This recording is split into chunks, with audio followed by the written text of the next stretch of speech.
तो hello students, इस video में हम डिस्कशन करेंगे इंग्लिश ग्रामर का एक इम्पोर्टेंट चैप्टर प्रीपोजिशन, जिसे सबको डर लगता है। वो बोर्ड एग्जाम देने वाले स्टूडेंट्स हो या कॉम्पिटिटिव एग्जाम देने वाले एस्पिरेंट्स हो, सबको प्रीपोजिशन से डर लगता है। लेकिन आज इस वीडियो में वो डर को आज हम ख़त्म करेंगे। तो पहले प्रीपोजिशन क्या होता है उसका डेफिनेशन पर आते हैं। उसका प्रीपोजिशन का डेफिनेशन क्या है? इसमें दो वर्ड है। प्रीपोजिशन में दो वर्ड है, एक है प्री और एक है पोजीशन। पोजीशन का मतलब प्लेस, प्री मतलब पहले, पहले जिसका प्लेस यानी पहला जिसका जगह उसको कहते हैं प्रीपोजिशन। पहले किसके जगह, किससे पहले ये लगेगा? Preposition is used before noun और प्रोनाउन। नाउन या प्रोनाउन से पहले जिसका जगह है उसको कहते हैं प्रीपोजिशन। इसको और थोड़ा डिटेल से समझने के लिए कुछ हमारा लोकल लैंग्वेज, जो हमारा लैंग्वेज है हिंदी, उसको लेके समझते हैं। देखो यहाँ क्या लिखा है, राजू घर को गया।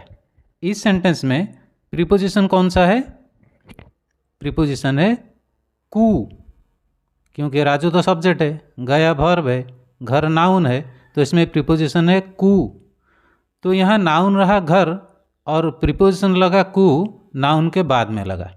लेकिन इंग्लिश में ऐसा नहीं होता है। इंग्लिश में प्रीपोजिशन यानी पहले उसका जगह है।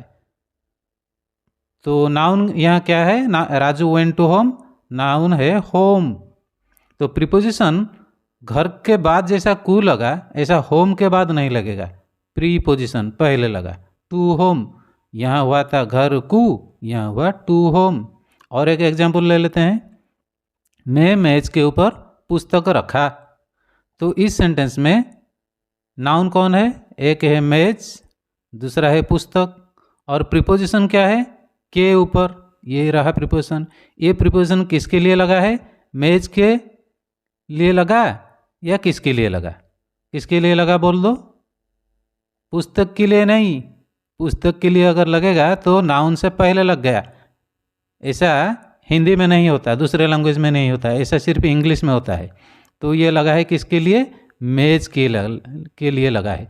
जैसा यहाँ घर के लिए लगा कू घर के बाद, ठीक इसी तरह मेज के बाद प्रीपोजिशन आया है के ऊपर। तो इंग्लिश में क्या होगा देखो, I put the book on the table. Table यानी मेज, मेज के ऊपर, ऑन द टेबल। तो नाउन था द टेबल, मेज, उसका प्रीपोजिशन रहा के ऊपर, ये प्रीपोजिशन पहले लगा। समझ गए? तो अब आते हैं प्रीपोजिशन के टाइप्स के ऊपर। टाइप्स ऑफ प्रीपोजिशन जैसे time preposition, place preposition, direction preposition, relation preposition, ये मैं तुमको नहीं पढ़ाने वाला, ये बच्चों के लिए है। मैं जो पढ़ा रहा हूँ वो सब के लिए, lower grade, medium grade, higher grade और जो कॉम्पिटिटिव ग्रेड, सब के लिए मैं बताने वाला हूँ। ये जो सब टाइप है ये सब बच्चों को सिखाया जाता है, और जो टीचर ये सब पढ़ाते हैं वो सब टीचर में से बच्चे हैं। तो मेरा फोकस क्या है? टाइप्स ऑफ प्रीपोजिशन जो प्रैक्टिकली है, जो हमारा मदद में आएगा, काम में आएगा, उस टाइप के ऊपर मेरा फोकस रहेगा, इस टाइप के ऊपर नहीं। ये सब टाइप हमारे काम में नहीं आने वाला। ये सब बच्चों को सिखाया जाता है कि कैसा ए को कैसा सीधा लिखा जाता है, बी को कैसा टेढ़ा करके लिखा जाता है। ये सब ऐसी टाइप का बात है, ये हमारे काम में नहीं आने वाला। कोई बोर्ड एग्ज़ाम हो या कोई कॉम्पिटिटिव एग्ज़ाम हो, इसमें ये सब काम नहीं आने वाला। ज़्यादा, बहुत ही कम, 10% इसका प्रैक्टिकलिबिलिटी है। लेकिन जो 90% इम्पोर्टेंट है हमारे लिए, उसके ऊपर फोकस रहेगा। तो टाइप ऑफ प्रीपोजिशन मेरे हिसाब से मैं उसको टाइप बनाया हूँ, कैटेगरी बनाया हूँ, देख लो। टाइप्स ऑफ प्रीपोजिशन मैं 3 कैटेगरी में उसको डिवाइड किया हूँ। एक रहा फिक्स्ड प्रीपोजिशन, दूसरा रहा रूल्ड प्रीपोजिशन, तीसरा रहा मीनिंग प्रीपोजिशन। ये फिक्स्ड प्रीपोजिशन क्या है? फिक्स्ड प्रीपोजिशन, जो प्रीपोजिशन फिक्स्ड है, यहाँ ऑन लगेगा मतलब लगेगा, और क्यों लगा उसको सवाल करके नहीं पूछ सकते। अगर पूछेंगे तो उसका जवाब नहीं मिलेगा, उसको कहते हैं फिक्स्ड प्रीपोजिशन। दूसरा ग्रुप है रूल्ड प्रीपोजिशन। रूल बताएगा कि यहाँ कौन सी प्रीपोजिशन लगेगा, यहाँ ऑन लगेगा या इन लगेगा या आट लगेगा या और कुछ लगेगा, वो रूल ही बता देगा। रूल डिसाइड करेगा कि यहाँ कौन सी प्रीपोजिशन लगेगा, उसको कहते हैं रूल्ड प्रीपोजिशन। और जो कुछ रह गया, बच गया, उसको कहते हैं मीनिंग प्रीपोजिशन। ये मीनिंग प्रीपोजिशन क्या है? प्रीपोजिशन का कुछ हमारे लैंग्वेज में मीनिंग होता है, हमारा लैंग्वेज अभी हिंदी है, तो हिंदी में उसका कुछ मीनिंग है उस इंग्लिश प्रीपोजिशन का, तो उस मीनिंग को समझ के हम भी प्रीपोजिशन यूज़ कर सकते हैं। तो 3 एंगल से हम प्रीपोजिशन का यूज़ कर सकते हैं। पहला रहा फिक्स्ड प्रीपोजिशन, जो फिक्स्ड है, कौन से नाउन के लिए क्या लगेगा, और सेकंड में क्या है रूल्ड प्रीपोजिशन, कौन सी प्रीपोजिशन कहाँ पर यूज होगा, उसके लिए रूल बना हुआ है, रूल के हिसाब से यूज होगा। और तीसरा रहा मीनिंग प्रीपोजिशन, यानी इंग्लिश प्रीपोजिशन का हमारे हिंदी लैंग्वेज में कुछ मीनिंग है या दूसरे लैंग्वेज में भी मीनिंग है, लेकिन हमारे यहाँ टॉपिक हिंदी है, तो इसीलिए हिंदी मीनिंग के हिसाब से उसको भी यूज़ कर सकते हैं। और आज के इस वीडियो में मेरा फोकस है मीनिंग प्रीपोजिशन, और जो दूसरे वीडियो सब आएगा वो सब रूल्ड प्रीपोजिशन, फिर उसके बाद फिक्स्ड प्रीपोजिशन के ऊपर होगा। तो चलते हैं मीनिंग प्रीपोजिशन के ऊपर। ये मीनिंग प्रीपोजिशन क्या है, जो प्रीपोजिशन हमारे इंग्लिश में है उसका कुछ हिंदी मीनिंग है। देख लो, तो ये सब प्रीपोजिशन का एग्जाम्पल देख लो पहले। In, at, on, to, of, from, for, ये सब प्रीपोजिशन है। उसका मीनिंग देख लेते हैं। इन का मीनिंग है में, अंदर, भीतर। एट का की ओर, यानी की तरफ। ऑन के हाल पर, के किनारे। तो तुम यहाँ पूछोगे कि सर ऑन का मतलब है कि ऊपर, यहाँ ऊपर क्यों आपने नहीं लिखा। मैं इसीलिए नहीं लिखा कि ऊपर जो होता है उसमें रूल लागू हो जाता है। ऑन का मीनिंग अगर हम ऊपर ले लेंगे तो ऊपर के ऊपर क्या लागू हो जाता है, ग्रामर का रूल लागू हो जाता है। मैं वो मीनिंग लिया हूँ जहाँ पर ग्रामर का कोई रूल लागू नहीं होता है, जस्ट मीनिंग की हेल्प से हम प्रीपोजिशन को यूज़ कर सकते हैं। समझ लिए मेरे इसे मीनिंग देने का मतलब क्या है। अब देखो, टू का मीनिंग क्या है, प्रति, तक, कु। ऑफ का मीनिंग है का, के, की। फ्रॉम है से, फॉर है के लिए। और कुछ दूसरा प्रीपोजिशन देखते हैं। बिहाइंड पीछे, विथ के साथ, ऑफ ओ डबल एफ से अलग, कुछ सरफेस से अलग। अबाउट के बारे में, के करीब। राउंड के चारों तरफ, अराउंड के आसपास, टुवर्ड्स की ओर। ये जितना मैं मीनिंग लिया हूँ वो सब बहुत ही सिंपल है असल में, जिसको हम समझ के हमारे सेंटेंस में यूज कर सकते हैं। इस पर, इस मीनिंग के ऊपर कोई रूल लागू नहीं होता है, बिना रूल वाला मैं मीनिंग लिया हूँ। और कुछ प्रीपोजिशन देख लेते हैं। थ्रू से होकर, टिल समय तक, बिसाइड पास यानी बगल में, बाई के निकट और के द्वारा, अपोजिट विपरीत यानी उल्टा, आफ्टर बाद में, ड्यूरिंग की अवधि में। कुछ और प्रीपोजिशन का मीनिंग देख लेते हैं। अलोंग साथ साथ यानी बराबर, अक्रॉस आर पार, इनटू अंदर, लाइक जैसे और जैसी, बियॉन्ड उस पार, नियर पास, एक्सेप्ट बिना। तो ये रहा हमारे कुछ लिस्ट ऑफ प्रीपोजिशन और उसका हिंदी मीनिंग। ऐसा मीनिंग जिस मीनिंग पर कोई रूल लागू नहीं होता है, हम सिंपली उसको मीनिंग को समझकर, मीनिंग को याद कर हम उसको यूज़ कर सकते हैं हमारे सेंटेंस में। तो चलते हैं कुछ एग्जाम्पल लेके हर प्रीपोजिशन को कैसे मीनिंग के साथ यूज़ किया जाता है डिस्कशन कर लेते हैं। ये रहा यूज ऑफ मीनिंग प्रीपोजिशन। पहला ले लिया हूँ इन का मतलब रहा में, अंदर, भीतर। कुछ सेंटेंस लिया हूँ देख लो। सुनील समंदर में तैर रहा है। Sunil is swimming in the sea. तो हिंदी सेंटेंस में यहाँ नाउन कौन सा है, समंदर, और प्रीपोजिशन कौन सा है, में, समंदर में। तो यहाँ सेंटेंस आ गया इन द सी, तो कोई रूल लागू नहीं रहा, समंदर में यानी इन द सी। सिंपली इसका मीनिंग को समझकर, मीनिंग को याद कर हम यूज़ कर लिए। मैं ऑफिस के अंदर हूँ, मैं कहाँ हूँ, ऑफिस के अंदर हूँ, आई एम इन द ऑफिस। तो हिंदी में नाउन कौन सा है, ऑफिस, और प्रीपोजिशन क्या है, के अंदर। तो यहाँ देख लो I am in the office, यहाँ नाउन रहा द ऑफिस और प्रीपोजिशन रहा इन, प्रीपोजिशन पहले लगेगा। तो ऑफिस के अंदर यानी इन द ऑफिस, ठीक मीनिंग की मदद से हम यूज़ कर लिए। और एक सेंटेंस ले लेते हैं। किसी के मन के भीतर क्या है हमें पता नहीं। किसी की मन के भीतर क्या है हमें पता नहीं। We don't know what is in one's mind. तो इसमें प्रीपोजिशन क्या है हिंदी में, मन के भीतर। मन रहा हमारा नाउन, के भीतर रहा प्रीपोजिशन। नाउन के बाद लगा है प्रीपोजिशन हिंदी में, लेकिन इंग्लिश में लगेगा इससे पहले। मन रहा वंस माइंड, किसी की मन, तो प्रीपोजिशन रहा इन। किसी की मन रहा नाउन और के भीतर रहा प्रीपोजिशन, तो वंस माइंड रहा नाउन और प्रीपोजिशन हो गया इन। किसी के मन के भीतर यानी इन वंस माइंड। कुछ और प्रीपोजिशन की तरफ चलते हैं। आर्ट, आर्ट का मतलब रहा की ओर। तो देखते हैं एग्जाम्पल लेके, दीवार की ओर गेंद फेंक, तू अपना गेंद दीवार की ओर फेंक। Throw the ball at the wall. तो हिंदी में देखो प्रीपोजिशन कहाँ है, की ओर। कौन से नाउन के लिए लगाइए, दीवार के लिए। की ओर रहा प्रीपोजिशन, दीवार रहा नाउन। तो दीवार की ओर, तो एट द वॉल, ये द वॉल रहा दीवार नाउन और ये एट रहा प्रीपोजिशन। समझ गए। तो ऑन के ऊपर चलते हैं। ऑन का मीनिंग दिया है के बारे में, और एक मीनिंग यहाँ छोड़ दिया हूँ मैं, और एक मीनिंग लिख लो के किनारे। दोनों का एग्जाम्पल ले लेता हूँ। के बारे में पहले बनाते हैं। हम इम्तिहान के बारे में बात कर रहे हैं। इसके बारे में, इम्तिहान के बारे में। तो इम्तिहान रहा नाउन और प्रीपोजिशन रहा के बारे में।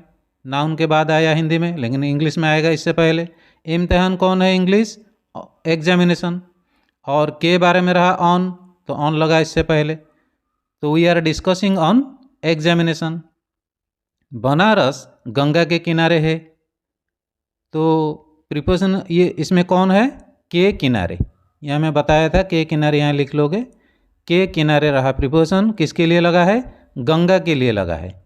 तो गंगा के किनारे, तो क्या होगा, गंगा हो गया दी गंगा, और ऑन हो गया उसका प्रीपोजिशन ऑन द गंगा।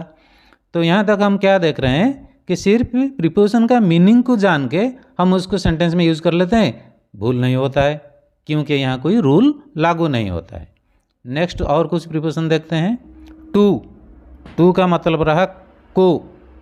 देखो रबिश घर को जा रहा है, घर को बोलो या कोई घर को बोलता है। रबिश घर को जा रहा है या रबिश घर को जा रहा है, तो टू का मीनिंग क्या हो गया, को और कु।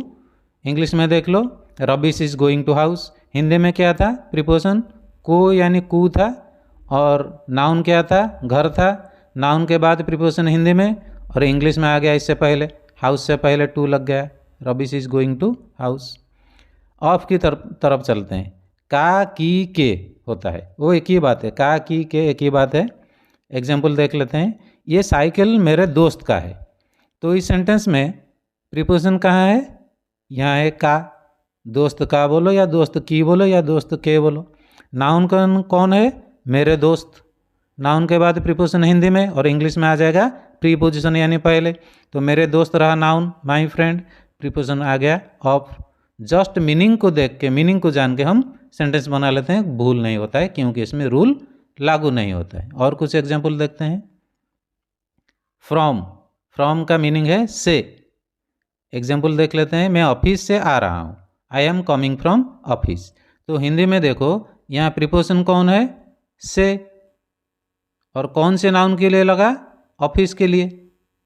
बाद में लगता है हिंदी में, इंग्लिश में लगेगा पहले, यानी from office, I am coming from office.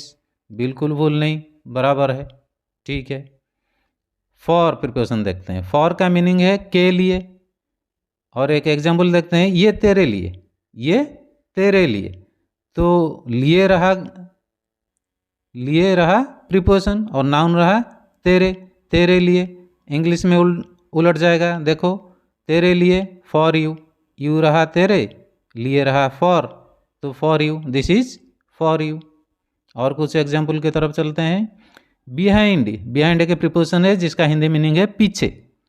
तो सेंटेंस बनाते हैं, वो पेड़ के पीछे छिपा है, he is hiding behind tree. तो हिंदी वाक्य में देखते हैं प्रीपोजिशन कहाँ है, के पीछे, के पीछे किसके लिए लगा है, पेड़ के लिए लगा है। बाद में लगा है हिंदी में, लेकिन इंग्लिश में पहले लगेगा। तो पेड़ रहा ट्री, इससे पहले आ गया बिहाइंड प्रीपोजिशन, तो नाउन से पहले लगा प्रीपोजिशन। और एक प्रीपोजिशन देखते हैं, विथ। विथ का मीनिंग है के साथ। तो एक वाक्य लेते हैं, मैं उसके साथ जाऊंगा, आई शैल गो विथ हिम। तो हिंदी सेंटेंस में देखते हैं प्रीपोजिशन कौन है, के साथ, के साथ, और नाउन है उसके, उसके साथ। तो इंग्लिश में देखते हैं, आई शैल गो विथ हिम, विथ रहा प्रीपोजिशन, हिम के लिए यूज हुआ है तो हो गया विथ हिम। और कुछ एग्जाम्पल देखते हैं। ऑफ, ऑफ का मतलब हुआ से अलग, यानी कोई सरफेस से अलग। एग्जाम्पल देख लेते हैं। राजू दीवार से गिर पड़ा, Raju fail up the wall. तो यहाँ से, ये रहा प्रीपोजिशन, यहाँ से अलग नहीं लिखा है, हम दीवार से अलग होके गिर पड़ा बोल सकते हैं, नहीं तो सिंपली शॉर्ट में क्या बोले, राजू दीवार से गिर पड़ा। तो ये से अलग यानी से रहा प्रीपोजिशन, कौन से नाउन के लिए यूज हुआ है, दीवार के लिए यूज हुआ है, दीवार से। तो इंग्लिश में क्या होगा, of the wall, Raju fail up the wall. सही है, सिर्फ मीनिंग समझ के हम प्रीपोजिशन को सही कर लेते हैं। अब चलते हैं अबाउट की तरफ। अबाउट का मीनिंग क्या हुआ, के बारे में, यानी के करीब। दो मीनिंग लिया हूँ, दो एग्जाम्पल दे देता हूँ। मैं राम के बारे में बात कर रहा हूँ, I am speaking about Ram. तो हिंदी में देखो यहाँ प्रीपोजिशन कहाँ है, के बारे में, किसके लिए लगा है, राम के लिए लगा है, राम के लिए लगा है। तो इंग्लिश में क्या होगा, अबाउट राम। तो I am speaking about Ram. मैं 8 बजे के करीब पहुंच जाऊंगा, 8 बजे नहीं, 8 बजे के करीब पहुंच जाऊंगा, के करीब, एक मीनिंग था के करीब। तो मैं 8 बजे के करीब पहुंच जाऊंगा, इसमें प्रीपोजिशन कौन है, के करीब। किसके लिए लगा है, 8 बजे के लिए लगा है, अबाउट 8 o'clock। ओके। और सम प्रीपोजिशन। राउंड, राउंड का मतलब क्या है, चारों तरफ, मीनिंग। एक वाक्य लेते हैं, पृथ्वी सूर्य के चारों तरफ घूम रहा है, the earth is moving round the sun. तो इस वाक्य में प्रीपोजिशन कौन है, के चारों तरफ, के चारों तरफ, ये रहा। और कौन से नाउन के लिए लगा है, सूर्य के लिए लगा है। समझ गए। तो सूर्य के बाद लगा है प्रीपोजिशन हिंदी में, इंग्लिश में लगेगा पहले से, तो हो गया round the sun, round the sun. और एक प्रीपोजिशन लेते हैं, अराउंड। अराउंड का मतलब रहा के आसपास, राउंड और अराउंड दोनों अलग है, के आसपास। एग्जाम्पल लेते हैं, शमशेर जनवरी के आसपास दिल्ली जाएगा, शमशेर जनवरी के आसपास दिल्ली जाएंगे, Shamsher will go to Delhi around January. तो इस हिंदी वाक्य में प्रीपोजिशन कहाँ है, के आसपास, किसके लिए लगा है, जनवरी के लिए लगा है, बाद में लगा हिंदी में, इंग्लिश में पहले लगेगा। तो हो गया around January, Shamsher will go to Delhi around. तो चलते हैं और कुछ प्रीपोजिशन को उसके मीनिंग के साथ समझते हैं। ये रहा टुवर्ड्स। टुवर्ड्स का मीनिंग क्या है, की ओर, यानी की तरफ। गेंद हमारे ओर आ रहा है, the ball is coming towards अस। इस वाक्य में प्रीपोजिशन कौन है, और, यानी की ओर, किसकी ओर, हमारे ओर। ये रहा हमारा नाउन और प्रोनाउन।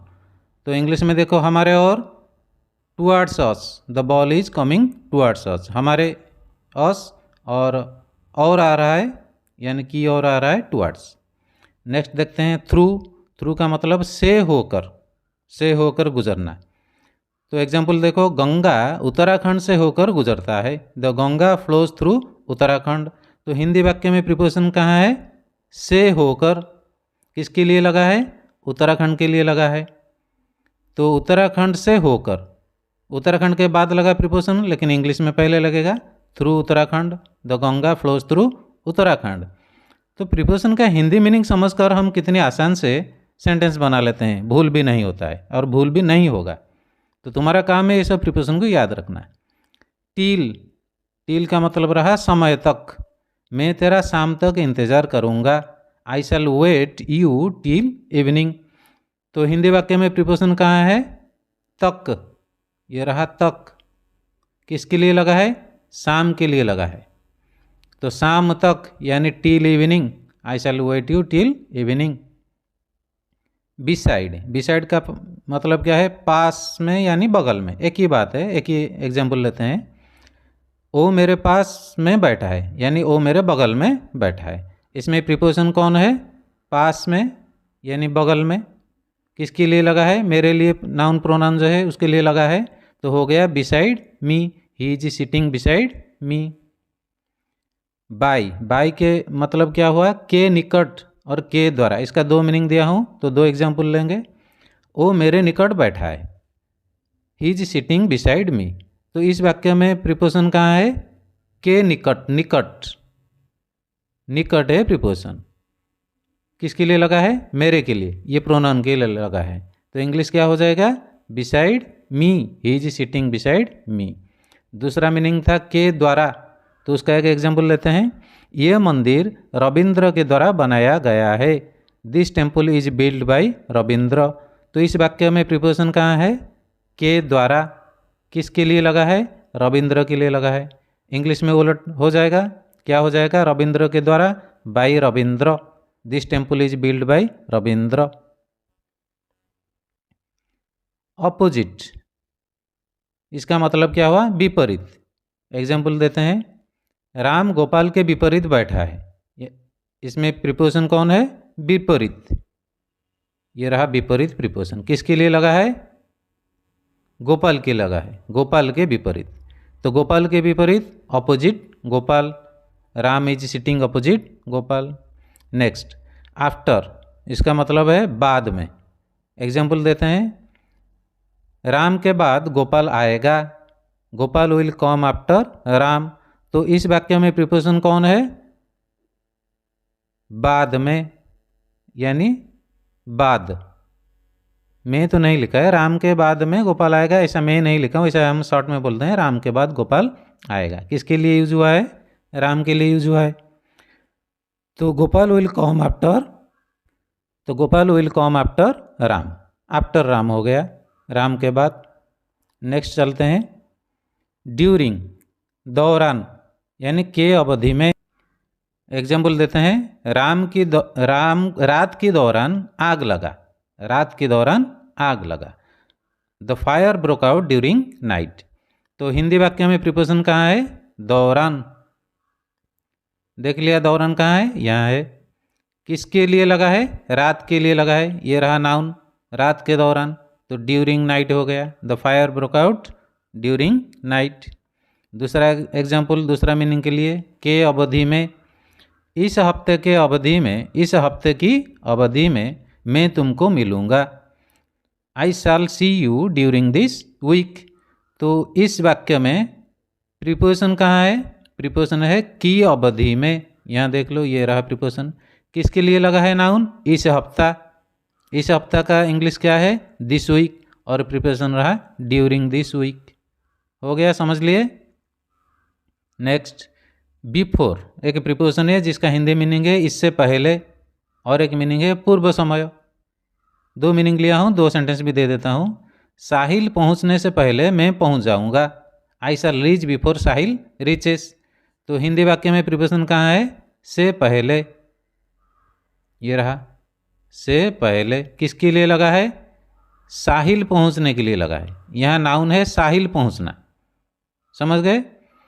तो ये एक टोटल क्लॉज के लिए लगा है। क्लॉज के लिए भी प्रीपोजिशन लग सकता है, सिर्फ नाउन प्रोनाउन नहीं, क्लॉज के लिए भी लग सकता है, फ्रेज के लिए भी लग सकता है। याद रख लो। आई शैल रीच बिफोर साहिल रीचेस। तो से पहले हो गया हमारा प्रीपोजिशन। ये रहा प्रीपोजिशन बिफोर, और ये नाउन रहा साहिल रीचेस। ये नाउन नहीं, ये क्लॉज है। समझ गए?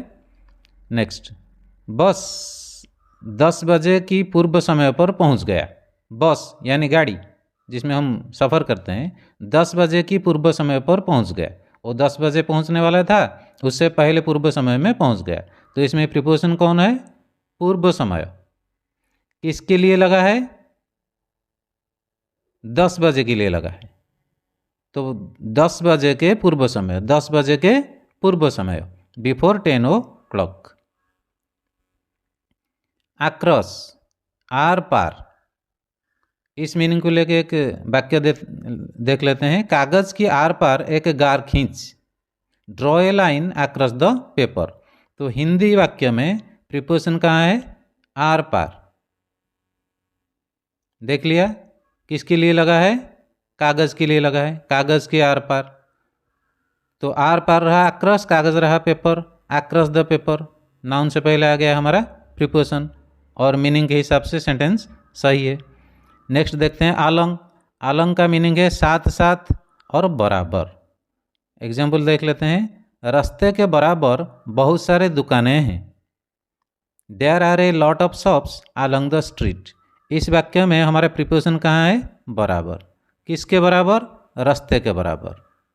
तो रास्ता रहा स्ट्रीट, बराबर रहा अलोंग द स्ट्रीट। और साथ साथ भी हम बोल सकते हैं हम रास्ते पर चलते हैं, रास्ता जिधर जिधर है हम उधर उधर चलते हैं, रास्ता के साथ साथ चलते हैं, तो we walk along the road, we walk along street. ऐसा भी एग्जाम्पल ले सकते हो। मैं जितना एग्जाम्पल देता हूँ इतना ही नहीं, तुम अपना एग्जाम्पल बनाओ इसका मीनिंग लेके। ये देखो, इनटू का मीनिंग है अंदर भीतर।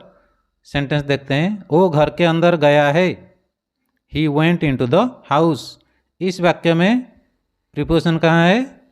अंदर के अंदर। नाउन कौन है? नाउन है घर, तो he went into the house. तो यहाँ रहा प्रीपोजिशन इनटू और ये नाउन रहा the house, into the house, घर के अंदर। नेक्स्ट देख लेते हैं लाइक यानी जैसे। उसका एक सेंटेंस लेते हैं, मेरी बेटी मेरी जैसी ही है, my daughter is like me. इस वाक्य में प्रीपोजिशन कहाँ है? जैसी। किसके लिए लगा है? मेरे लिए लगा है। ये प्रोनाउन के लिए लगा है, कहीं नाउन के लिए, कहीं प्रोनाउन के लिए, कहीं फ्रेज के लिए, कहीं क्लॉज के लिए प्रीपोजिशन यूज होता है। तो मेरी जैसी लाइक मी, प्रीपोजिशन आ गया पहले से प्रोनाउन के पहले। ओके, नेक्स्ट बियॉन्ड यानी उस पार। एग्जाम्पल देखते हैं, सूर्य पहाड़ की उस पार चला गया। सूर्य पहाड़ के उस पार चला गया। The sun went beyond the mountain. इसमें प्रीपोजिशन कहाँ है? उस पार। किसके लिए लगा है? पहाड़ के लिए लगा है, सूर्य के लिए नहीं, पहाड़ के लिए लगा है। तो ये हो जाएगा बियॉन्ड द माउंटेन। माउंटेन रहा पहाड़, प्रीपोजिशन रहा बियॉन्ड नाउन से पहले। और एक एग्जाम्पल देख लेते हैं, एक्सेप्ट बिना या सिवाय। एक ही बात है तो एक ही एग्जाम्पल लिया हूँ। हरि के बिना यानी हरि के सिवा सब यहाँ हाजिर है। All are present here except Hari.